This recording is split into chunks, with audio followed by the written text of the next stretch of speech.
আমি আজকে আসসালামু আলাইকুম। আমি আজকে এমন একজন ব্যক্তি নিয়ে উপস্থাপন করেছি আপনাদের সামনে। তিনি উত্তরবঙ্গের কৃতি সন্তান মৌলানা মোহাম্মদ নুরুল ইসলাম ফারুকী সাহেব। উনার বাড়ি পঞ্চগড় জেলা বদা উপজেলা বড়শশী ইউনিয়নে উনার বাসা।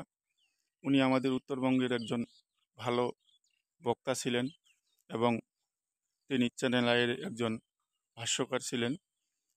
তো উনার মৃত্যু কীভাবে হয়েছে 14 সালে 27শে আগস্ট, সেটা আমি আপনাদের সামনে তুলে ধরবো। তারা ছেলের মুখেই শুনেন। 27শে আগস্ট 2014 দিনটা ছিল বুধবার। সময়টা ছিল আব্বা মাগরিবের নামাজ পড়ে, সবসময় আব্বার একটা অভ্যাস ছিল, আব্বা মাগরিবের নামাজ পড়ে পড়তে বসতেন। আব্বা পড়ালেখা করতেন। আমাদের ঘরে এই স্টেজটার সমান এরকম বড় বড়, মানে এই 3-4টা কিতাব নিয়ে এই স্টেজটা সমান হবে এরকম বড় কিতাবের ঘর আছে আমাদের। আব্বার এই কিতাবের সমস্ত কিতাবগুলো আবার পড়া শেষ, হাত দেওয়া হয়ে গেছে। সব কিতাব এখনো খুললে আব্বার হাতে দাগ দেওয়া খালি পাবে। আমার আব্বা খুব পড়াশোনা করতেন, তারপরেও বলতো যে পড়তে পারলাম না। আব্বারা দেখতাম খালি আফসোস করতো যে পড়তে পারলাম না, পড়তে সময় নেই, এরকম করতো। কিন্তু সব কিতাব পড়া শেষ। তা আব্বা তখন পড়তে বসছেন। আমাদের বাসায় তখন আমরা ভাইরা কেউ ছিলাম না, আমরা 4 ভাই 2 বোন। আমার দোনো বোন মাস্টার্স কমপ্লিট ঢাকা ইউনিভার্সিটি থেকে, দোনো বোন বিয়ে হয়ে গেছে। তা আমার ভাই বোন তখন আমরা কেউ ছিলাম না বাসায়। আমরা ভাই, বড় ভাই ছিল বিদেশে, তার কাজে সরকারি কাজে ছিল। আমার মেজো ভাই যেটা 2 নম্বর, সে ছিল আরবে, সৌদি আরব ছিল, সেখানে ওই হাজিদের হোটেল ভাড়া করতে গেছে। আমার আব্বার হাউস এজেন্সি ছিল।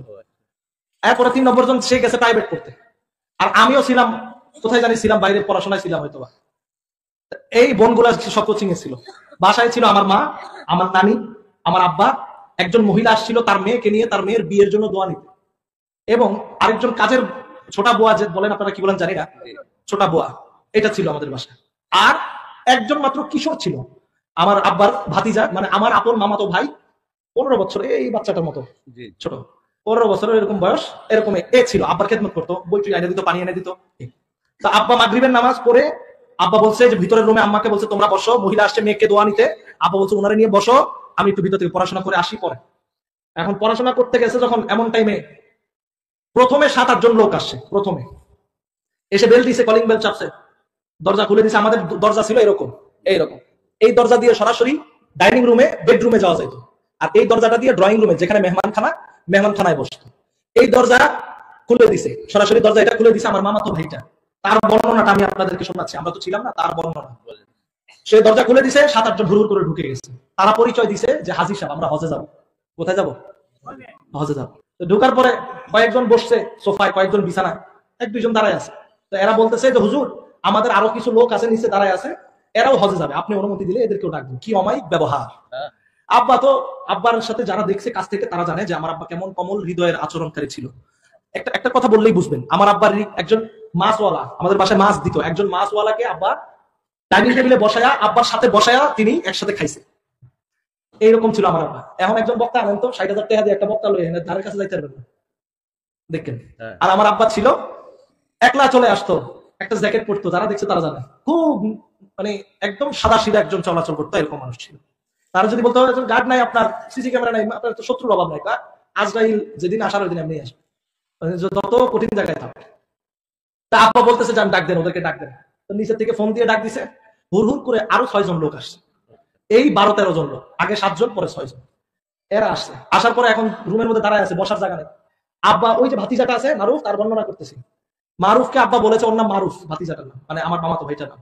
আব্বা ওকে বলতেছে তুমি ভিতর থেকে চেয়ার আনো, এদেরকে বসতে দাও। ভিতর থেকে ডাইনিং টেবিলে গিয়েছে চেয়ার আনতে। চেয়ার আনতে আনতে কতটুকু সময়, 5-6 সেকেন্ড। একটা প্লাস্টিকের চেয়ার নিয়ে আসতে আসতে ভিতরে রুমের দরজা খুলে দেখে যে গলার মধ্যে চাপাটি, মাথার মধ্যে পিস্তল ধরে রাখছে, এবং সে ঢুকার সাথে সাথে তাকে ওই পিস্তলের বাট দিয়ে বাড়ি দিয়া সেকেন্ডের মধ্যে তাকেও বান দিয়ে ফেলাইছে। তো তারা কোনো রশি টসি আনে নাই, তারা বান দেওয়ার ক্ষেত্রে ব্যবহার করেছে ওই বিছানার চাদর। বিছানার চাদর নিচে কোন জায়গায় হাজী সাহেবদের জুব্বার ভিতরে গুজে গুজে, প্যান্ট শার্ট পরা লোকও ছিল, সেগুলো গুজে গুজে কোন জায়গায় অস্ত্র আনছে আমরা তো দেখিনি, আমরা তার চেক করে ঢুকাই। অস্ত্র বের করে চাদর কেটে কেটে ইনস্ট্যান্ট বেঁধে ফেলছে। তো আব্বার আবার ওই রুমটা ছিল এসি রুম, এসি রুমে তো সব অফ করা থাকে, বাইরে আওয়াজ শোনা যায় না কিছু, কি হচ্ছে ভিতরে। আব্বা মেহমানদের জন্য এসি লাগাইছিল, এসি ছাড়তো মেহমান আসলে। তো আব্বাকেও বেঁধে ফেলছে, তাদেরকেও বেঁধে ফেলছে, ওই মামাতো ভাইটা যে তাকেও বেঁধে ফেলছে। তো চোখে যখন বান দিছে, মামাতো ভাইটা বলতেছে আমি চোখের নিচ দিয়ে একটু একটু দেখি, অনেক সময় যাদের চোখ একটু ভিতরে শুকনা মানুষ তাদেরকে চোখে বান দিলে একটু দেখা যায় নিচে দিয়া, খেয়াল করবে। তো ও এরকম নিচে দিয়ে একটু একটু দেখছে। তো ও বলতেছে আমি দেখলাম যে ফুফা, মানে আব্বার কথা বলতেছে, যে ফুফা বলতেছে যে তোমাদের কি লাগে সব নিয়ে যাও, ওইখানে চাবি আছে, ঘরে আলমারি আছে, নিয়ে যাও। আর তোমরা কি উদ্দেশ্যে আসছো সেটা বলো। বলে আজকে তোমার শেষ দিন, তুমি দোয়া কালাম পড়তে থাকো, তুমি যে বেদাত করো এই বেদাতের মজা বুঝাই দিতে আসছে। আচ্ছা বলেন তো, আপনার সাথে আমার মতের বিরোধ হইলে কি আপনি আমাকে মেরে ফেলবেন? এটার নাম ইসলাম? এটার নাম মানবতা? আব্বাকে তারা বলতেছে তুই যে বেদাত করস, তোর বেদাতের মজা বুঝাই দিব, আজকে তোর শেষ দিন, তুই দোয়া পড়। আব্বা তখন বুঝে গেছে। এই 12-13 জনের ভিতর থেকে 5-6 জন হুড় করে ভিতরের রুমে চলে গেছে যেখানে মহিলারা ছিল। তাদেরকে তাৎক্ষণিক অল্প সময়ের মধ্যে তাদেরকেও বেঁধে ফেলছে, আমার নানি, ওই মহিলা, তার মেয়েকে, আমার মাকে, সবাইকে বেঁধে ফেলছে। তো সবাইকে যখন বেঁধে ফেলছে, বেঁধে সমস্ত লুটপাট যা করার করছে, করার পরে আব্বাকে খুব মারধর করেছে। আব্বার হাত পিছনে বাঁধ দিতে চাইছিল এইভাবে পিছনে। তো আব্বা আমেরিকা থেকে আসছিল, তো আব্বার হাতটা আমেরিকায় অ্যাক্সিডেন্ট করছিল, গাড়ি অ্যাক্সিডেন্ট, তখন হাতটা এখানে ভাঙা ছিল, হাত পিছনে যাইতো না। তা আব্বা বলছে বাবা আমরা আর কষ্ট দিস না, তোরা আমার হাতটা সামনের দিকে বাঁধ। তো আব্বা বলছে পরে হাতটা সামনের দিকে বাঁধছিল এইভাবে। তো আব্বাকে অনেক গালিগালাজ করছে, অনেক মারধর করছে। আমার মামাতো ভাই একটু ছুটার চেষ্টা করছে, যখন তাকে অনেক জোরে জোরে মারছে, এবং তাকে যখন প্রথম জবাই করতে চাইছিল তাকে, আমার আব্বা যখন এটা দেখছে বলছে ওরে তোমরা জবাই করো না, ও আমার ছেলে না, আমার ছেলেরা কেউ বাসায় নেই। ওরা মনে করছিল যে আমার মামাতো ভাইটা বোধহয় মানে ছেলে, আমাদের আপন ভাই বোধহয়। এটা ভাইবা ভাবছে বংশ শেষ করে দিই, এই ইয়াজিদের গোষ্ঠী, ইয়াজিদের রক্ত যেখান দিয়ে আইছে, এই উমাইয়ারা আজীবন রসুলের বংশ জবাই করছে, আজীবন রসুলের বংশ জবাই করছে। এরা আজীবন এই একবার উমাইয়া একবার আব্বাসীয়, একবার উমাইয়া একবার উমাইয়ারা বেশি অত্যাচার করেছে।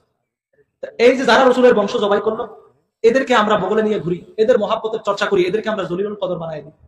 এদের গোষ্ঠী হচ্ছে এরা, যারা হক কথা বলনেওয়ালা মানুষদেরকে টার্গেট করে করে এদেরকে জবাই করে। এই জঙ্গি গোষ্ঠী বাংলাদেশে আছে না নাই? আছে। এই জঙ্গিরা, এরা যখন আব্বা বলছে একে জবাই করে আমার ছেলে না, তখন ওকে ছেড়ে দিছে, মাইয়া মুইরা আহত করে ছেড়ে দিছে। সে বলতেছে আমি দেখলাম যে আমার ফুফারে মারতে মারতে টেনে হেসরে মাঝখানের রুমে নিয়ে যাচ্ছে, যে রুমটার মধ্যে আমরা ডাইনিং এ খানা খাইতাম, ওই রুমটায় নিয়ে যাচ্ছে। ওখানে নিয়ে এরপরে তো আর সে কি হয়েছে দেখে নাই, ওকে তো হাত পিছনে বাঁধ দিছে, হাত আর পাও একসাথে পিছন দিকে বাঁধছে। ওদের বানটা ছিল খুব নির্মম, এবং মুখের মধ্যে এত বড় করে কাপড় ঢুকাইছে, ঢুকাইয়া যাইতে ঠাইসা ঢুকাইয়া আবার মুখের উপর দিয়ে বাঁধ দিছে, চোখে বাঁধ দিছে, খুবই নির্মম ছিল। মানে এরা 1400 বছর পরের ইয়াজিদের গোষ্ঠী আর কি। মানে আমার ইমাম হোসেন পাক আলাইহিস সালাম, ওনাকে তো অবর্ণনীয় কষ্ট দিয়েছে, ওই কষ্টের তুলনাতে কিছুই না, এটা তুচ্ছ এক চুল পরিমাণ। আসলে আব্বার জীবন সার্থক, যে এই হোসেন করতে করতে আব্বা চলে গেছে। আমরা এরকম পারবো কিনা জানি না, দোয়া করি আল্লাহ আমাদেরকে ওই পথে রাখুক, আপনাদের কাছে দোয়া চাই। আব্বাকে মাঝখানের রুমে যখন নিয়ে গেছে, নিয়ে যাওয়ার পরে আব্বা, আমার মামাতো ভাই বললো আমি দেখলাম যে ফুফার আওয়াজ শোনা যায়, কলমা পড়তেছে। আব্বাকে প্রথমে, আব্বার পাগড়ি ছিল অনেক লম্বা, 22 হাত পাগড়ি ছিল আব্বার। আব্বা লম্বা পাগড়ি পরতো, আর যেগুলো নামাজের পাগড়ি ওগুলো ছোট ছিল, 7 হাত ছিল, 7.5 হাত নামাজের পাগড়ি যেগুলো। তা আব্বা 22 হাত পরতো মাহফিলের পাগড়ি। ওই পাগড়ি আলমারির ভিতর থেকে এনে আব্বার গলায় পেঁচাইয়া দুইজন দুদিক থেকে টাইনা ধরছিল। ক্রাইম সিন যেটা বর্ণনা দিছে, ক্রাইম সিনের বর্ণনা বলছে। ক্রাইম সিন বলছে যে আমরা তো মানুষের হত্যার 1 ঘন্টা বা 2 ঘন্টা আগের পরিস্থিতি এবং পরের পরিস্থিতি বলতে পারি, আমাদের এটা অভিজ্ঞতা আছে, আইডিয়া আছে, কারণ কিভাবে তাকে মারা হয়েছে আমরা দেখলে বুঝতে পারি। তো তারা বলতেছে যে ওনাকে আগে 2 পাশে গলায় রশি ধরে টানা হয়েছে, তারপরে আব্বাকে খঞ্জর ছুরি দিয়ে বুকের মধ্যে এই বাম পাশে 2টা ঘাই দেওয়া হয়েছে, আঘাত করা হয়েছে, 2বার ছুরি ঢুকানো হয়েছে এখানে। আব্বার এখানে 2টা ছুরি ঢুকানো দাগ ছিল, ঠিক বাম পাশের বুক বরাবর, এই বরাবর, এই হাড্ডিটার 2 আঙ্গুল নিচে এখানে।